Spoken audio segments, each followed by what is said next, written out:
precisamente tenemos en línea a Ezequiel Vergara, que es abogado y es presidente de la Asociación de Defensa del Consumidor en Córdoba, para hablar sobre este tema. Ezequiel, buen día, ¿cómo estás? Hola, buen día, ¿cómo están? Muy bien. Bueno, ustedes están denunciando que hay atrasos, ¿no?, para registrar precisamente el trámite de la segmentación, y están pidiendo postergar el inicio de los aumentos. Efectivamente, desde las asociaciones de consumidores se ha presentado una nota y un pedido a la Secretaría de Energía justamente para que se postergue este llenado del formulario, por lo menos hasta todo el mes de septiembre, sí, en atención a que hasta el momento está a la vista que muchísima gente no se ha enterado de esta situación, y además este tema de los números de DNI y de la dificultad que algunas personas tienen para acceder al formulario, ha generado demoras mayores. Entendemos, la verdad, que no tiene ningún sentido esta dificultad de llenar, digamos, por días, que a mucha gente se le pasó. Tampoco se ha comunicado cómo va a ser eventualmente la rectificación de errores, los cambios de datos, toda una serie de cuestiones de las cuales no se corrió vista a las asociaciones de consumidores.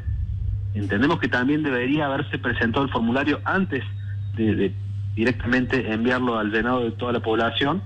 Pero bueno, vamos a ver qué hace el gobierno respecto a este pedido.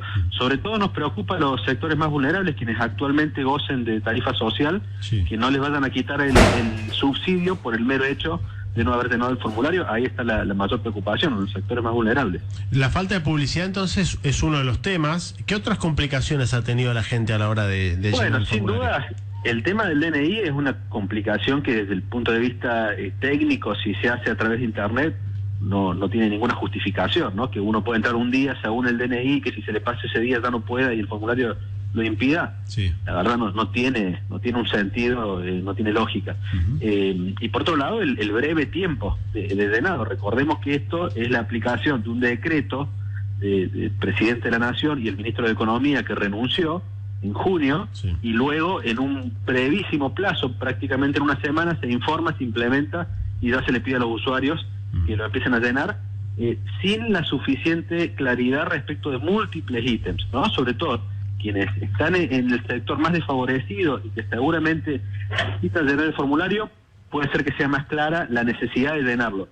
Pero en los sectores medios, o sobre todo el sector alto, no aclara tampoco la consecuencia del no llenado. Además, esto es móvil, o sea, está todo relativo a índices fijados por el INDEC, no hay un monto en pesos. Si bien el gobierno facilita una especie de tutorial o simplificación, en la práctica el decreto habla de índices de canasta básica del INDEC y de quita del subsidio en base al coeficiente de variación salarial. Realmente es súper complejo para entender esto realmente, ¿no?, a fondo, y no vía una explicación del propio gobierno tratando de simplificarlo. Ezequiel, buen día. Mariano Nieves te saluda. Hola, buen día. Acá el problema puede resultar porque aquellos que, por diferentes motivos, principalmente porque no pudieron hacerlo, porque no saben cómo hacerlo, no tuvieron la oportunidad de inscribirse en el formulario, el Estado entiende que no quieren acceder al subsidio.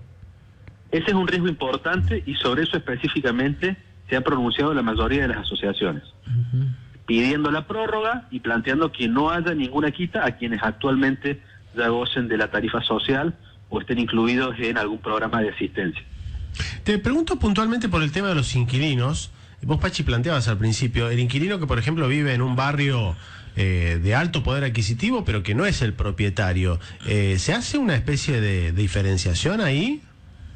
Supuestamente, y como está planteado este esquema, el inquilino puede llenar el formulario sin ningún problema. De hecho, en la práctica lo puede hacer, o lo pudo hacer si ya se pasó su DNI, sí, simplemente poniendo el número de factura, el número de medidor, y se supone que el beneficio se le va a aplicar a él y no al dueño de la propiedad, así que va a poder mantener un subsidio. Lo que pasa es que esto es muy dinámico, ¿no? El inquilino puede estar entrando la semana que viene, claro, y a lo mejor el dueño no llenó, el dueño de esa propiedad llenó el formulario sobre su propio inmueble donde usa el servicio y no sobre la propiedad que tiene de alquilar. Claro. Entonces, cuando el nuevo inquilino va a poder hacer esta declaración, de entrada esto es complicado, porque por cómo está planteado, que hay un plazo de caducidad, que encima es por el número de DNI, todas estas maniobras bastante son obstáculos al llenado del formulario, y además no se aclara que esto va a estar permanente, es lo que asusta un poco a la mayoría de la gente. Es decir, ¿por qué en un plazo tan escueto, con tantas complicaciones de ingreso, y además qué pasa con el que no llenó en ese plazo, ¿no?